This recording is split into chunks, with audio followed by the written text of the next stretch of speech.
حامد میر صاحب نے ایک بات کی ہے اور ان کا ایک انالیسز ہے میاں نواز شریف صاحب کی آج کی بات پہ. آپ بتائیں کہ آپ سمجھتے ہیں کہ یہ جو اتنا روزی پکچر حامد میر صاحب نے پیش کی ہے یہ ممکن ہے؟ ممکن لگ رہا ہے آپ کو؟ پہلے یہ بتائیں. اس سے پہلے میاں صاحب نے اپنی گفتگو کے آخر میں ایک سوال میرے لیے وہ چھوڑ کے گئے تھے کہ میرا جو ان کے ساتھ ایک پولیٹیکل رومانس تھا لندن تک کا وہ کیوں ختم ہوا ہے. اس کا جواب دینا تھوڑا سا ضروری ہے. جی نو آفینسز مینٹ ٹو میاں صاحب. آپ کو یاد ہے اور میر صاحب کو یاد ہوگا بلکہ جھگڑا صاحب کو کہ جس دن یہ میاں صاحب آئے تھے 10 ستمبر 2007 کو اس دن پاکستان کا انٹیریئر منسٹر کون تھا؟ کیوں آپ کو یاد ہے؟ میر صاحب کو یاد ہوگا. میں بتا دیتا ہوں. ہم کو چھوٹے نہیں کھیلتے. ان کا نام تھا آفتاب احمد خان شیرپور صاحب. ٹھیک.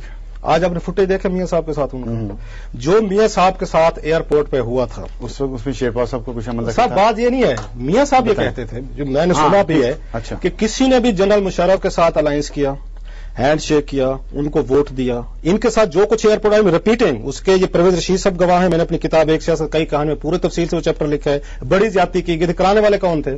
زید حامد صاحب اس وقت آپ کے وہ لا منسٹری سائٹ پہ تھے اور ڈیفینڈ کر رہے تھے ٹیلی ویژن چینلز پہ کہ میاں صاحب کو واپس جانا ہے. آپ کے interior minister was monitoring from his office کہ میاں صاحب کو کیسے پیک اپ کر کے آپ نے بھیجنا ہے. آج ان کا فوٹیج چل رہا تھا میاں صاحب کے پاس. وہ بیٹھے ہوئے زرداری گیلانی حکومت پہ وہ بحث کر رہے ہیں کس سے؟ آفتاب احمد خان شیرپور صاحب سے. نمبر 1 یہ میرے رومانس ختم ہونے کی چھوٹی سی کہانی ہے. میرے جیسے آپ کی جو آئیڈیالوجی ہے اس کے بھی تو مطابق ہے نا کہ سیاست میں کوئی چیزیں نہیں. میں نے کبھی اس طرح کی آئیڈیالوجی نہیں دی. میں ایک طرح آئیڈیلسٹک آدمی ہوں پریگمیٹک نہیں ہوں. یہ میری خامی ہے. اسی وجہ سے شاید میں جو اختلافات سیاست میں ختم نہیں ہونے چاہیے. نہیں اس پہ نہیں آ رہا میں. میں آپ کو یہ کہہ رہا ہوں کہ میرا جو پرابلم ہے جس وجہ سے بعض میں جذباتی بھی ہو جاتا تو میں آئیڈیلسٹک ہوں اور پولیٹیشین آئیڈیلسٹک نہیں ہوتے. ہم مانتے ہیں اس چیز کو. اب سلیم سیف اللہ خان صاحب کو جانتے ہوں گے. ایک تانا مجھے نہیں بھولتا ان کا جس وجہ سے ایک میاں صاحب جو رومانس میرا ایک اور ختم ہوا. آپ کو یاد ہوگا میر صاحب 2003 میں نیوز اور جنگ کے لیے آپ کو بھی ہوگا میں پروفائل انٹرویو کر رہا تھا اور موسٹلی پولیٹیشین اس پہ معافی مانگ رہے تھے کہ ہمیں جنرل ضیاء کے دور میں ہمیں ڈیموکریسی کے خلاف کام نہیں کرنا چاہیے تھا. مجھے سلیم سیف اللہ صاحب مل کے میرٹ ہوٹل میں انہوں نے کہا صاحب یہ کیا آپ نے کہانیاں شروع کی ہوئی ہیں جی کہ ہم سے غلطی ہوئی. اس میں چودھری سار علی خان صاحب تھے اسحاق ڈار صاحب تھے خواجہ آصف صاحب سے اور بھی بڑے سارے لوگ تھے. انہوں نے کہا جب جنرل مشرف کا رول چلا جائے گا ہم جہاں سے فائدے لیں گے آپ میرے پاس آئیے گا میں بھی ایک معافی مانگ لوں گا آپ سے.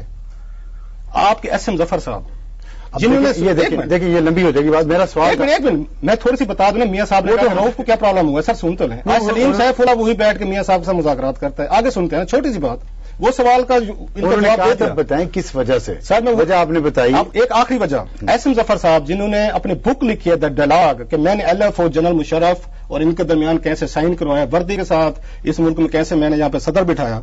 وہ ریمنڈ میں جا کے آپ سے مذاکرات کرتا ہے. اور میاں صاحب یہ بات بڑے اوپنلی کہتے تھے کہ یہ دکان میں نے بند کر دی ہے لوٹوں کی ہم جمہوریت نئی لائیں گے اس ملک میں.